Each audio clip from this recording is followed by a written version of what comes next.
Good morning, children. Now we'll study rate of radioactive decay. You already familiar with the phenomena of radioactivity, which may be either natural or artificial in nature.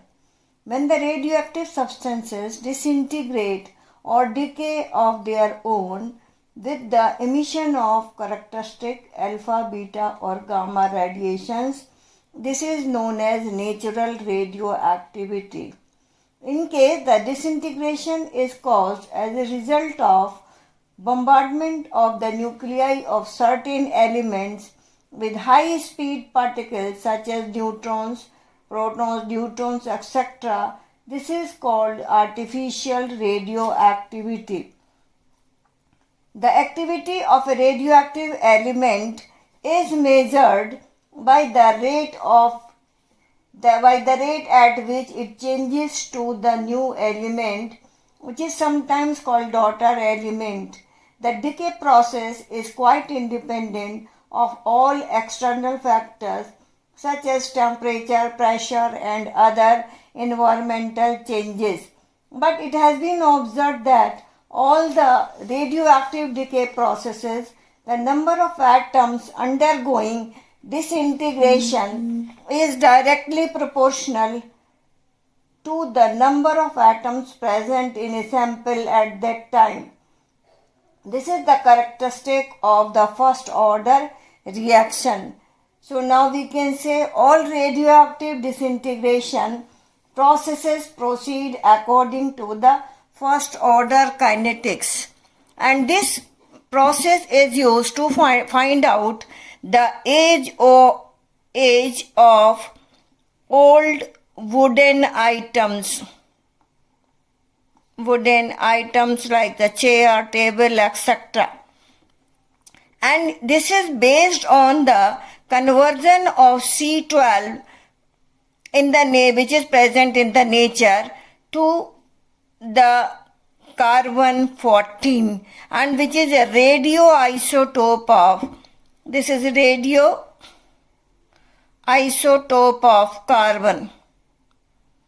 of carbon. Now, when carbon C14, actually the nitrogen which is present in the air, when it is bombarded with the radiations which are coming from the sun, then the nitrogen is converted into C14. So in this way there is a formation of C14 in the nature by the conversion of nitrogen. Now because it's the first order reaction, so in the tree the percentage of C12 and C14, the ratio of these two is always constant.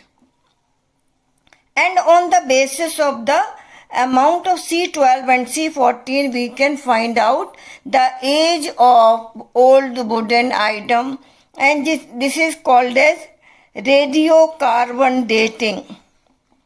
Radiocarbon dating.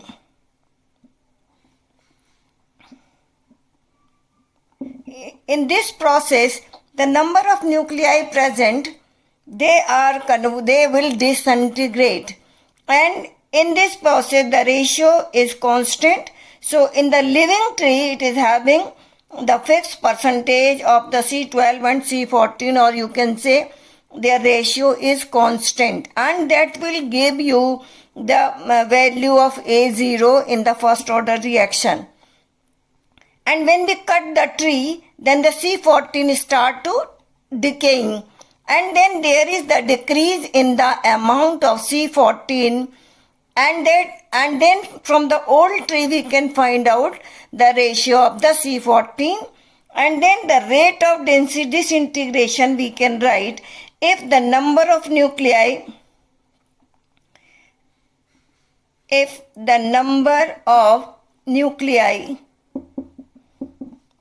initially present, then it is represented by N0. In place of A0, we can write the N0. Then after time T, the number of nuclei that is final, that is in the old wooden item, that is represented by N. Then we can write the rate of disintegration. This is dN upon dt. This is the rate of disintegration is directly proportional to the number of nuclei. Or we can say minus dN upon dt. This is equal to K into N. Now here the K is called as disintegration constant. K is called as disintegration constant. Integration constant. And it is sometime in the nuclear chemistry, it is represented by lambda.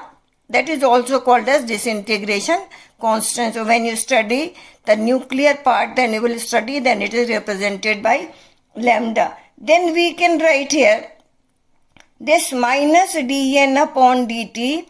This is equal to K into number of nuclei. Then we can write the first order reaction for it. For this we can write this K is equal to 2.303 upon T log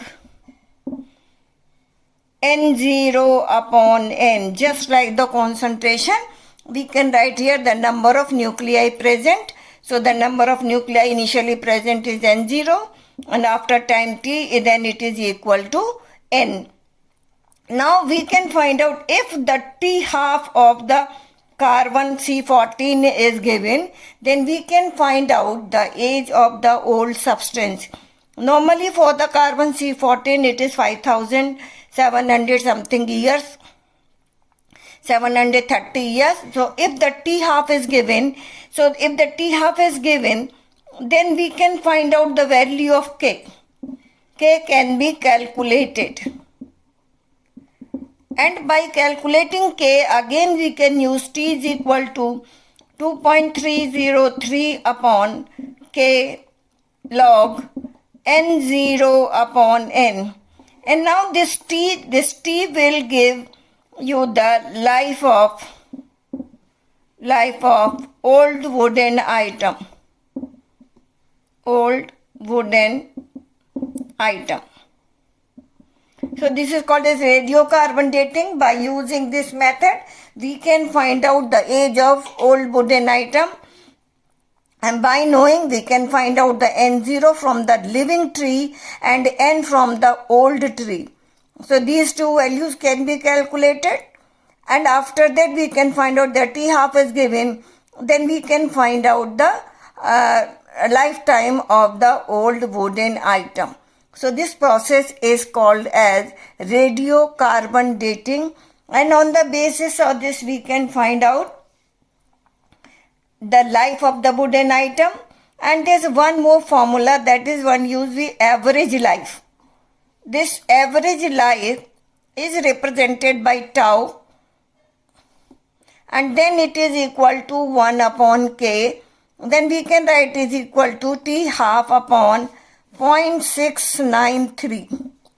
And then afterward we can write this is equal to 1.44 into T half. So we can find out the average life also. So now we will solve some numerical based on the radiocarbon dating. We can find out the age of old wooden item.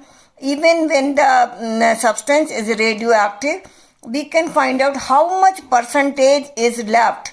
That means after certain time, how much percentage, that is what is the fraction of the nuclei that will left after time T, that we will also calculate. So this is the way by which we can find out the age of old wooden item, and after a certain time what fraction of the original concentration will remain, that also can be calculated. Then we will solve some numerical based on it.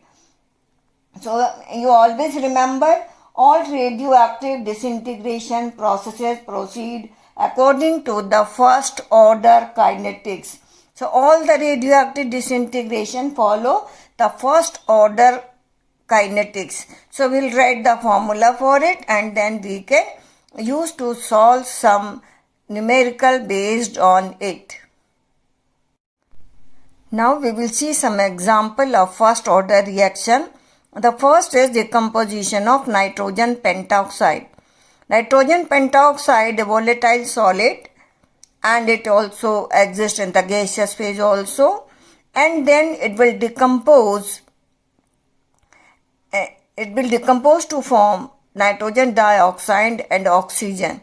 The oxygen which is released in this process, then its pressure can be measured, and then we can find out the first order kinetics for this. So decomposition of nitrogen pentoxide is an example of first order reaction. Now we will study the examples of the first order reactions. The first is the decomposition of nitrogen pentoxide. The compound nitrogen pentoxide is a volatile solid which decomposes in the gaseous state as well as in the form of its solution in an inert solvent like carbon tetrachloride, chloroform, etc. Then according to the equation, nitrogen pentoxide will decompose to convert into nitrogen dioxide and oxygen. When the reaction is carried out in the solution, nitrogen dioxide remain in the solution and the volume of oxygen gas collected is noted down at different interval, and then we can find out the value of K. Now the second is the decomposition of ammonium nitrite. An aqueous solution of ammonium nitrite at any moderate temperature decomposes according to the equation. Ammonium nitrite decomposed to form water and nitrogen gas. The volume of the nitrogen gas collected is noted at different intervals of time, and the result calculated as in case of decomposition of nitrogen pentoxide. Now we will study the pseudo first order reaction. Consider general equation A plus B changes into product in which order with respect to each reactant is 1, so that the overall reaction order of reaction is 2. Now the rate is equal to K into A into B. There are many reactions in which the order is 2, but normally in the rate law the concentration of the one of the reactant which is taken as the solvent is nearly constant, or that is remain constant during the chemical reaction.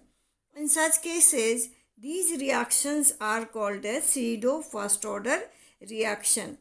So such reactions which are not truly of the first order but under certain conditions become reactions of the first order are called pseudo first order reaction. The example for pseudo first order reaction, one is the acid catalyzed hydrolysis of ethyl acetate to give acetic acid and ethyl alcohol. Actually, in this, the rate of reaction only depends upon the ethyl acetate, and water is taken as the solvent and very slight change in the concentration of water, and that's why this reaction is pseudo first order reaction, because the rate of reaction only depends upon the concentration of ethyl acetate. The second example is acid catalyzed inversion of cane sugar. When sugar is hydrolyzed in the acidic medium, then it breaks down into glucose and fructose. So this is called as the inversion of sugar that you will study in the topic of carbohydrate. So these two are formed which is called as inversion of sugar. Here also water is taken in the form of solvent. So there is very slight change in the concentration of water, or its concentration is taken as constant. That's why this reaction is also an example of pseudo first order reaction. Now we'll solve one question that is based on the radioactive disintegration. So for this you can see one example here. after 24 hours, only 0.125 gram out of the 1 gram of the radioactive isotope remains behind. What is its half-life?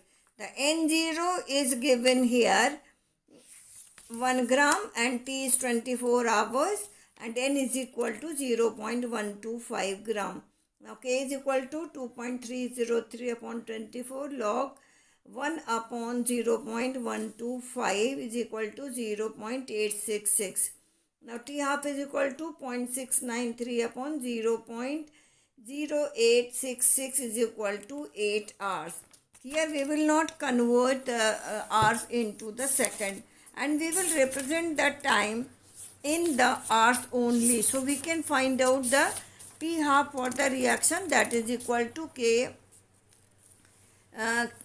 and that is equal to 0.693 upon K, and then it is equal to 8 hours. So that is an example based on the radioactive disintegration.